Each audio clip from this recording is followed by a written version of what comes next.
დიდი მადლობა რომ გვიყურებთ. დღეს ჩვენი გადაცემის სტუმარია ევროკავშირის ტერორიზმთან ბრძოლის კოორდინატორი ბარტიან ვექტერი. დიდი მადლობა მობრძანებისთვის. Thank you. ირანმა მსოფლიო გააფრთხილა, რომ ამიერიდან პარკები, რეკრეაციული სივრცეები და ტურისტული ადგილები აღარ იქნება უსაფრთხო მთელი მსოფლიოს მასშტაბით იმ ადამიანებისთვის, რომელთაც თეირანი მტრებს უწოდებს. რამდენად შეგაშფოთათ ასეთმა ვითარებამ და მოსალოდნელმა საფრთხეებმა.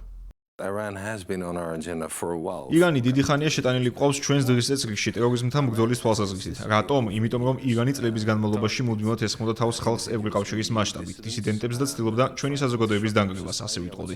ამ ქვეყნის მიზნები კარგად არის ცნობილი ჩვენი სამსახურისთვის. სინამდვილეში ირანის მიერ არჩეული ტაქტიკა ხშირად ტერორისტული ტაქტიკაა. უკვე ნახეთ მათ მიერ მოწყობილი მკვლელობები. ნახეთ კიბერთავდასხმები ადამიანებზე ირანი მიმართავს ეგრეთ წოდებულ პროქსი ინსტრუმენტებს, რაც იმას ნიშნავს, რომ იყენებს ევროკავშირში მოქმედ კრიმინალურ ქსელებს იმისთვის, რომ მოაწყოს თავდასხმა, ხოლო შემდეგ შეძლოს უარყოს ამ დანაშაულთან თავისი რეჟიმის ნებისმიერი კავშირი. ფაქტობრივად ირანის ისლამური რევოლუციის გულშემატკივარი კორპუსი და ირანის უსაფრთხოების სამსახური ტერორისტების ნუსხაშიც ყავს შეყვანილი. შესაბამის ზომებსაც ვიღებდით, მაგრამ დიახ, ახლანდელ კონტექსტში მდგომარეობა მართლაც გაცილებით საშიშია, ვიდრე ოდესმე ყოფილა. ეს უფრო ხომ არ გიადვილებთ საქმეს, რომ უფრო სწრაფად დაადგინოთ მათი ეგრეთ წოდებული აქტივებისა და პროქსი ელემენტების ვინაობა? Definitely, I mean, and this is all about intelligence. მართლაც ასეა, იმის თქმა მინდა რომ ეს ყველაფერი წევრი ქვეყნებს შორის სადაზღვევო მონაცემების და ზოგადად ინფორმაციის გაზიარებას მოიცავს. საქმე საბოლოოდ აქამდე მიდის. და თუ კი გადახედავ იმას, რაც ევროკავშირმა უკვე გააკეთა ტერორიზმის საფრთხეების გასანეიტრალებლად, ასე ვთქვათ, მისი ყველა ფორმის მიმართულებით იქნებოდა ეს სახელმწიფოს ჩარევა ბოროტი განზრახვითი ტრადიციული ტერორისტული აქტორები, ვფიქრობ ჩვენი რეაქციის მთავარი არხი ყოველთვის იყო მეტი ინფორმაციის გაზიარება ერთმანეთისთვის.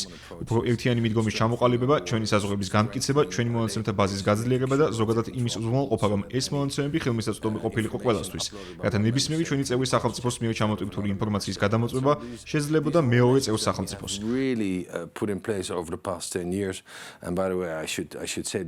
აი ყველა ეს ზომა მივიღეთ ბოლო 10 წლის განმავლობაში. სხვათა შორის ისიც უნდა აღვნიშნო, რომ ამ ყველაფერს ძალიან უწყობდა ხელს ევროკომისია, რომელმაც ეს ყველა ჩამოთვლილი ინსტრუმენტი დანერგა და რომელიც ახლაც მუშაობს მრავალი მიმართულებით, განსაკუთრებით საზღვრების დაცვის კუთხით. როგორც გარე, ისე ევროკავშირის შიდა საზღვრების მიმართულებით. ჩვენ მივიღეთ და თანდათან გავაძლიერეთ ზომები. ზოგიერთმა სახელმწიფომ განსაკუთრებით გააძლიერა ებრაელების დაცვა, რადგან ისინი ახლა ხშირად ისრაელთან ასოცირდებიან და სამწუხაროდ ახლა მოიმატა ანტისემიტიზმმა ახლო აღმოსავლეთში მიმდინარე კონფლიქტით გამოწვეული პროპაგანდის შედეგად. ეს კი ძალიან გვაფიქრებს, რადგან ეს განწყობა ვრცელდება ინტერნეტით და ახერხებს ზოგიერთის გადაბირებას.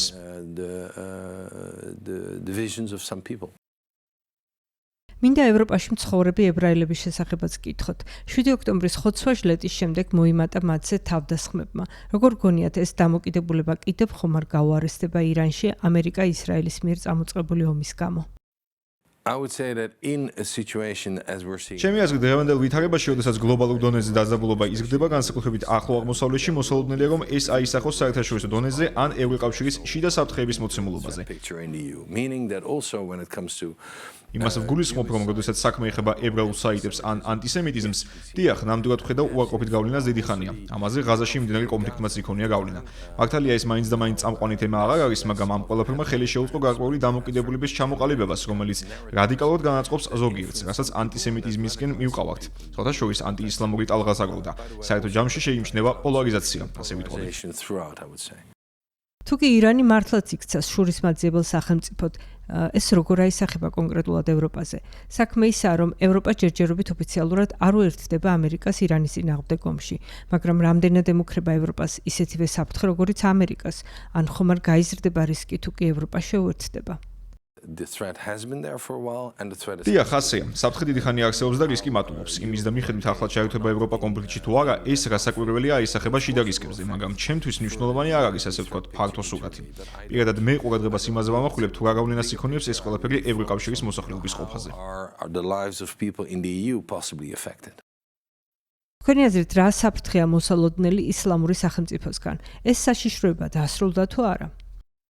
Look, Islamic jihadism, let's say, remains the number ისლამური ჯიჰადი უმთავრეს საფრთხედ რჩება ევროპაში, ყოველთვის ასე იყო და ეს საფრთხე არ ჩამწკრალა წლების განმავლობაში. ჩვენ ვხედავთ გარკვეულ ახალ რისკებსაც, რომლებზეც სიამოვნებით ვიტყოდი რამდენიმე სიტყვას, მაგრამ რაც შეეხება ჯიჰადს, ეს მთავარ გამოწვევად რჩება ჩვენი უსაფრთხოებისთვის. როგორც დავინახეთ, ეს საფრთხე სულ სხვადასხვა რეგიონიდან მოდის, მათ შორის არის შუა აზია, საიდანაც პირდაპირ საფრთხეს ხვდება.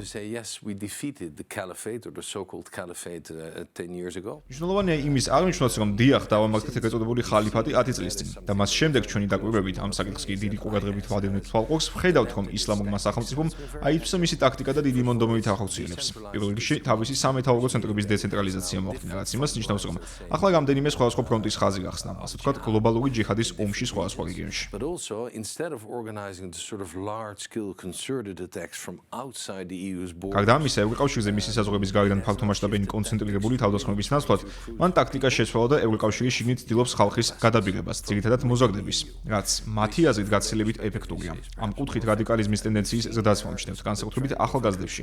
ეს ყველაფერი კი ინტერნეტ სივრცეში ხდება, რომელიც ჯერ კიდევ იძლევა ისეთი შინაარსის ინფორმაციას, რომელსაც რადიკალიზმისკენ მივყავართ. Provides a lot of space for the kind of content that leads to radicalization.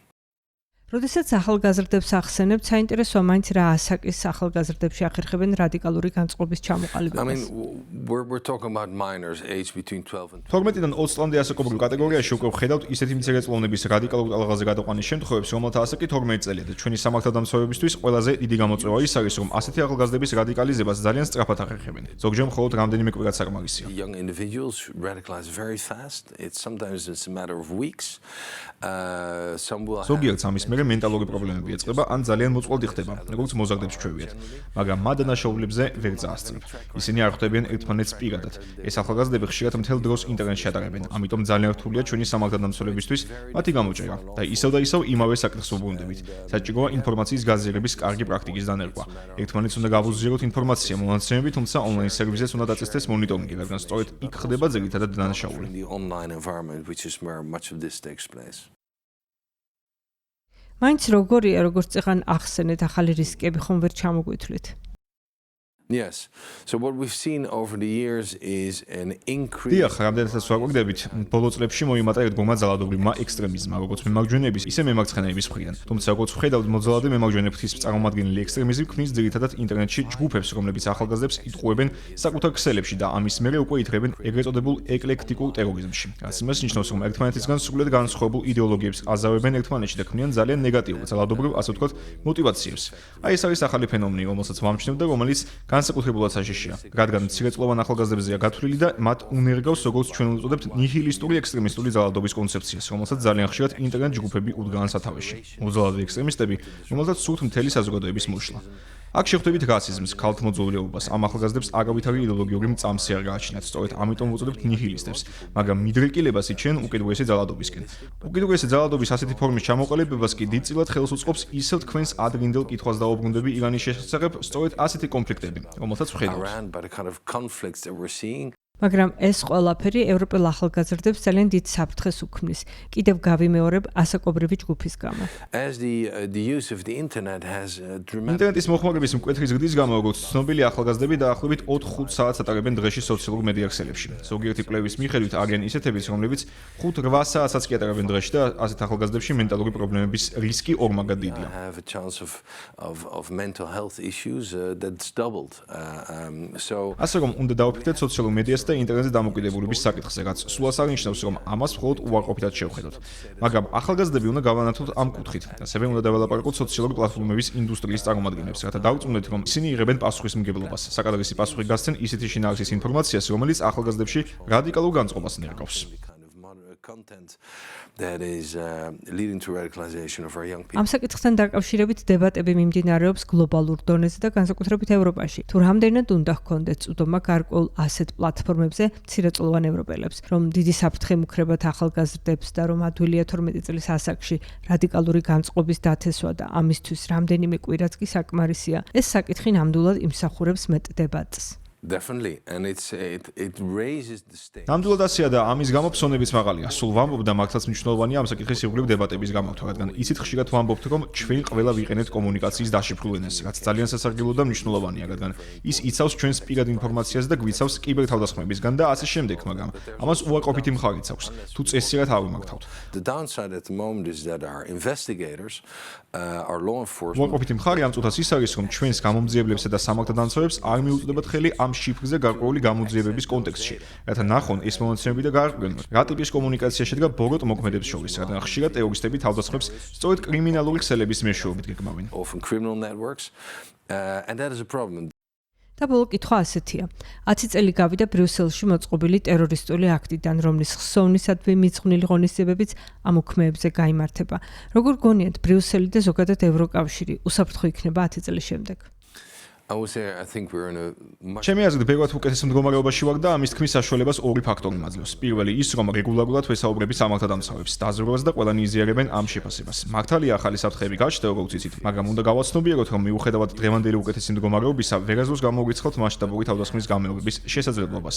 თუმცა მიმაჩნია, რომ ასეთი თავდასხმის შანსი ბევრად დაბალია დღეს. რატომ? ჩემი აზრით, ჩვენი სამართალდამცავების დამსახურებით, რომლებიც ძალიან სწრაფად ახერხებენ ახალი რისკების განსაზღვრას, როგორც უკვე ახსენე. ახალი ტიპის საფრთხეების წინაშე ვდგებით, მაგრამ უნდა გავაცნობიეროთ, რომ საფრთხე ბოლომდე არ გამქრალა და არ მგონია გაქრეს უახლოეს მომავალში. რატომ? იმიტომ, რომ მას დიდწილად ხელს უწყობს პროპაგანდა და ჩვენს საზღვრებს მიღვა მიმდინარე კონფლიქტები, როგორც თქვენ ბრძანეთ, რომლებიც განაპირობებენ ჩვენი საზოგადოების აზრს, საჯარო დებატებს და ხშირად ჩვენს ახალგაზრდებსაც აზიანებენ.